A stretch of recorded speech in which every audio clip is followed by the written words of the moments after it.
Irrigation, civil supplies, MAUD, agriculture, northern discoms, అదేవిధంగా medical and health ఇతర ప్రభుత్వ అధికారులందరూ కూడా ఈ సమావేశంలో చాలా వరకు కొన్ని జిల్లాల కలెక్టర్లు, మున్సిపల్ కమిషనర్ గారు వీళ్ళు మాట్లాడి నివేదిక ఇవ్వడం జరిగింది.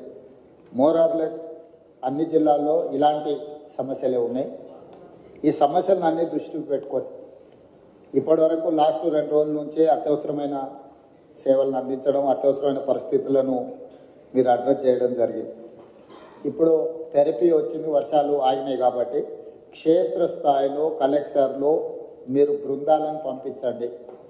ఫీల్డ్ విజిట్లు చేసి అక్కడ ఉన్న క్షేత్రస్థాయి పరిస్థితులను, అక్కడ జరిగిన నష్టాన్ని, ముఖ్యంగా మనుషుల నష్టము, పశు సంపద నష్టము, పంట నష్టం, తర్వాత ఇన్ఫ్రాస్ట్రక్చర్ డ్యామేజ్, అదే పంచాయతీరాజ్ కావచ్చు, ఆర్ఎండ్బి కావచ్చు, ఎంఏయుడి కావచ్చు, or any other departments, even schools కానీ, ఎలక్ట్రిసిటీ డిపార్ట్మెంట్, ఎనర్జీ డిపార్ట్మెంట్ వాళ్ళే కానీ, కొన్ని దగ్గర అంగన్వాడీలు కానీ, ఇట్లా గవర్నమెంట్ కూడా కొన్ని శిథిలావస్థకు వచ్చిన భవనాలు కానీ, వీటన్నిటిని క్షేత్రస్థాయిలో మీ జిల్లాలలో మీరు నివేదికలు తెప్పించుకోండి.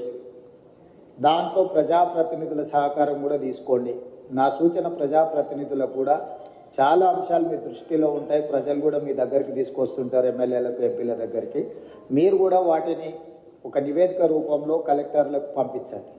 దాంతో ఏమవుతారంటే మాకు ఒక రిపోర్ట్ తయారు చేసి డిజాస్టర్ మేనేజ్మెంట్ నుంచి కూడా గవర్నమెంట్ ఆఫ్ ఇండియాకు నివేదిక ఇవ్వడానికి అవకాశం ఉంటుంది. కాబట్టి సంబంధిత అధికారికి అరవింద్ కుమార్ గారు కూడా నా సూచన, ఏ ఫార్మేట్లో మీకు పంపాలనో ఒక పర్మనెంట్ ఫార్మేట్, వాళ్ళకు ఒక డైరెక్షన్ ఇవ్వాలి. ఇప్పటి వరకు మనం ఎప్పుడు పెద్దగా క్లెయిమ్ చేసుకోలేదు కాబట్టి అధికారులు ఆ ఫార్మేట్లో పనిచేసే విధానాన్ని మర్చిపోయారు. ఇప్పుడు